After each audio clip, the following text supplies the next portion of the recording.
So there she is, just laying in the yard. She won't let you touch her. As soon as you're too close, she's like, okay, that's enough. She's got all kinds of bites on her belly, but she is getting fatter, so that's good. And then the other dog, I told you about her. She's a instead of brown and white, the other one's white and brown. And she has decided that the battery shed, the shed that we put our batteries in for the solar panels, the green one that Carolyn built a couple of years ago, put together, that's her new home. She's been there 2 days straight. But the thing is you know, they only stay here during the day, then at night they leave. I don't know where they go, but they leave. But they're coming here every day now. And I mean, we're starting to think about seeing if we can find a humane society or something to come get them. I don't know. I mean, they'll put them to sleep, which is what we were trying to avoid in the first place. That white one got into the burn barrel. So, not really sure what to do. The white one is more sociable.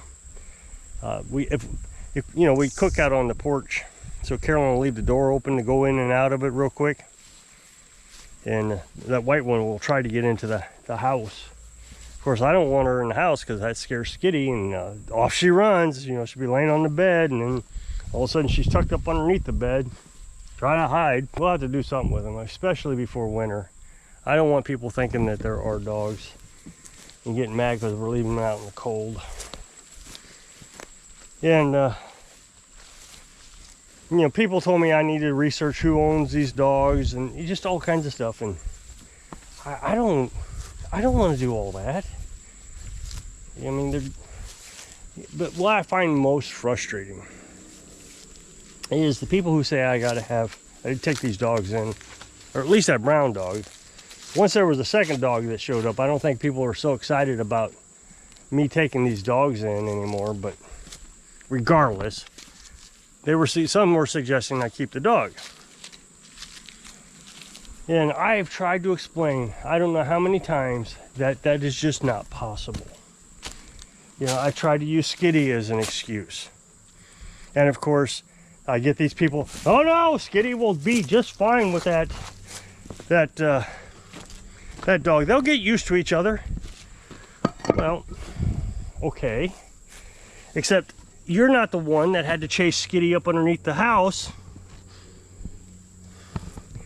to get her out because she was too scared to come out. And now she won't come outside. When these dogs are here, she does not budge. She stays in the house, and that's just not fair to her. So while she's getting used to these dogs, she's suffering. And I tried to explain that this is her yard, not their yard, her yard. I adopted her. These other dogs, I'm just trying to keep from starving to death or suffering. I mean, their quality of life has to be terrible. They look so sad all the time. So, and then I tried to use the excuse the house is too small. We'll expand the house. All right, genius. First of all, are you going to pay for it? No, I'm sure you're not going to pay for it.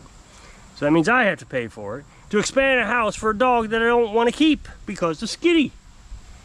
I don't know how many different excuses I can come up with why, and they're not even excuses. These are the things that tell me I don't want a dog. The dog's too big, you know, it's more food, which right now is fine, but what if things go bad and I still got to feed the dog? And I find it very hypocritical. Dog owners, these dogs, these people, or pet owners, or what do you want to call them, very hypocritical.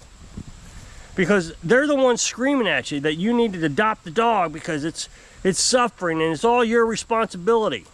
It's like these people who say that men need to step up to take care of somebody else's child. What? You want a man, a stranger, to step up to take care of another man's children because he won't. I got an idea. How about the parents of the children stepping up to take care of the parents of children? I don't even understand that phrase. It's so infuriating.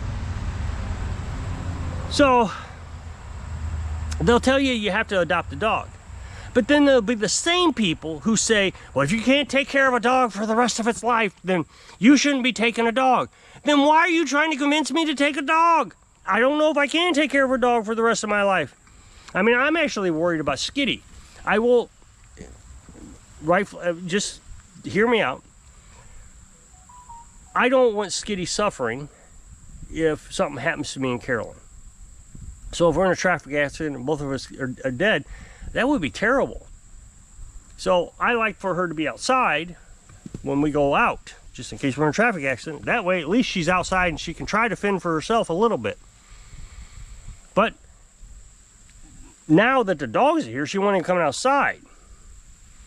But no, Skitty will get used to the dogs. Well, okay, but while we're at the store and get killed in a traffic accident, then, you know, she'll just sit in that house and starve to death. But you need to take care of that dog, that cat, until it dies. It's your responsibility. People don't think. People do not think about every situation that can arise in the future to suggest such a thing. I understand that you shouldn't adopt a dog, willingly adopt a dog or a cat without thinking it through. And that's what I'm trying to do. I adopted a cat and I'm trying to think it through. But it's the hypocrites who tell you, oh no, forget about Skitty.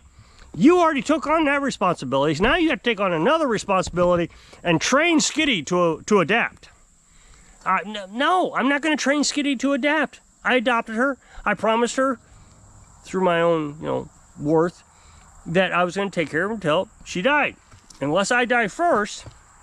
But the other thing is let's say Carolyn or I, one of us, die. So that means the other one is here by themselves. So I keep the cat. And then I die behind her. Same thing applies if we both die in an accident. The cat will be in the house by itself. So now that means the cat's going to eat me, which is fine. That'll keep her alive for a while. But then at some point, there's no more meat on my bones. She will die.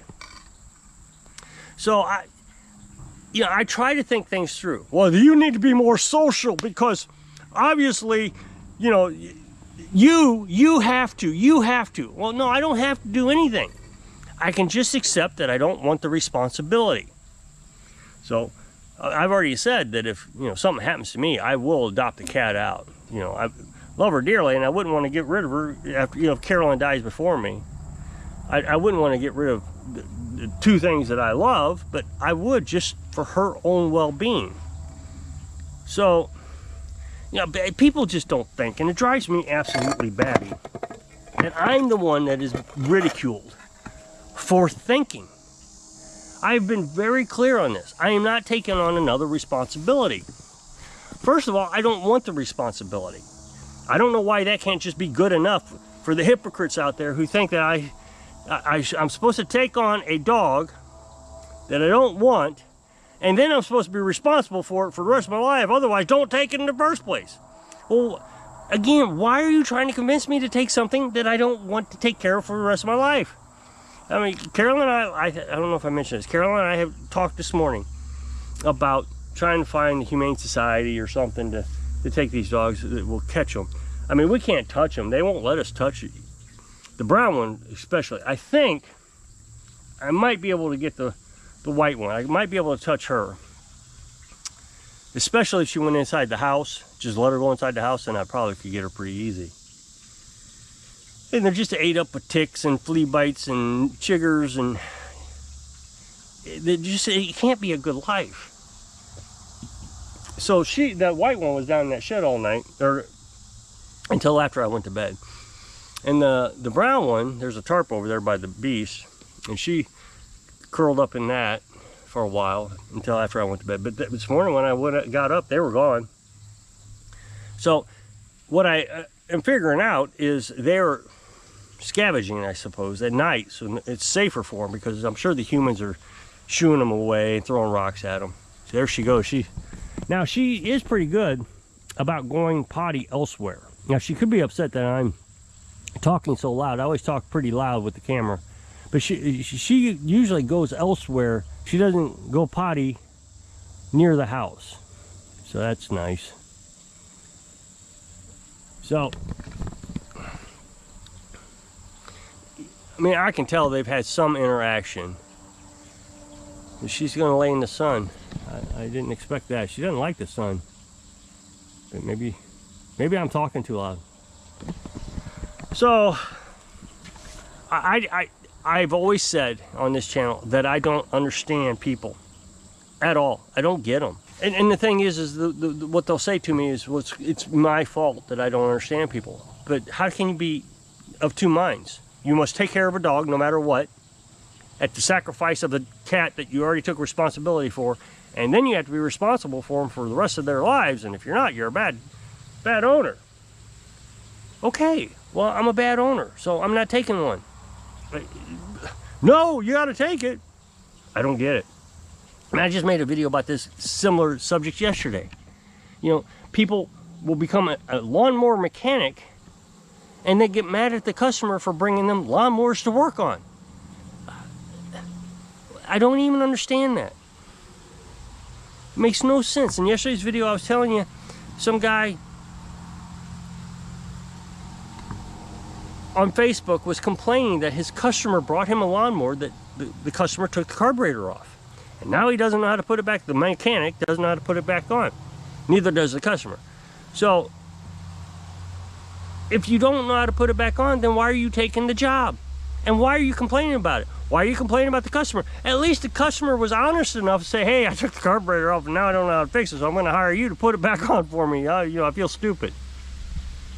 So, speaking of lawnmowers, I think I made a mistake that I should have thought ahead a little bit more on. Guy brought a push mower over the other day, and he had it tore apart. So it didn't have a spark plug. So I tested this for spark, and it didn't have spark, so I bought a new ignition coil. So I replaced the ignition coil. Well, once I got it to spark, then I could test to see if there was anything else wrong. So I tried to start it, and the carburetor, there was a fuel issue. So I drained the gas was bad, I cleaned the carburetor, and then when I put it all back together, the choke was sticking. So I tried to free up the choke. Well, you know, these push mowers, they're only worth $100. It wasn't even a self-propelled. So a self-propelled, you probably get $100 out of Facebook Marketplace. But this is just an old push mower. Well, I mean, he's racked up the cost. So I even dropped the price on this mower. I was at one price, and they said, no, that's too much for this. So I took a loss on that push mower. But it was testing fine. It was running fine for me. I tested it a good long while. Well, he calls me up today and says it only runs for 2 minutes and dies. But it could be bad gas. So he kind of admitted that it was bad gas. Once I made a mistake, because once I put the ignition coil on and we had spark, I should have stopped there and said, okay, you know, now the carburetor's got an issue. I should have just stopped, because I knew the price was going to get out of hand. And now I'm having a warranty thing. So he called me today, and he was very nice about everything. He wasn't rude. And I said, look, I'm just going to give you your money back, because, you know, it's just not worth fixing. We're way up too much on money on this already, and I already taken a loss, and now I got a warranty things, and I better not. So he says, well, like I said, he mentioned gas right away. And I said, now, since you did mention gas, let me talk about that. Both pieces of equipment, because he also brought me something else a while back, that you have given me had bad gas in it. So it could be, like you said, bad gas. And he says, well, let me check the gas. And he said, don't give me my refund yet. Let me check the gas, see if it's bad. And I told him, you know, if it looks like urine, then it's bad gas. And but the problem is now that the carburetor's full of bad gas, he's got to figure out a way to get that carburetor emptied out of bad gas. So he's going to have to use carb cleaner to try to keep it running, to suck that bad gas out of it. And it may not even do that. So so anyway, I'm really just thinking about I got his address, just sending him a check and being done with it, because that was a mistake. I should have just stopped and said it's not worth fixing. Yeah, but I just thought, man, it's so close to running, and I did get it to run, and it ran fine. It ran great. First pull, started right up. So I guess sometimes you're just going to make judgment calls and make a mistake on that judgment call. So what are you gonna do? So anyway, I think I'm gonna jump off here. So if you'll click this up next box to take to a video over my other channel, I really appreciate it if you go check it out. So if I can inspire you to think of the future so you can live your dreams. Thanks for watching.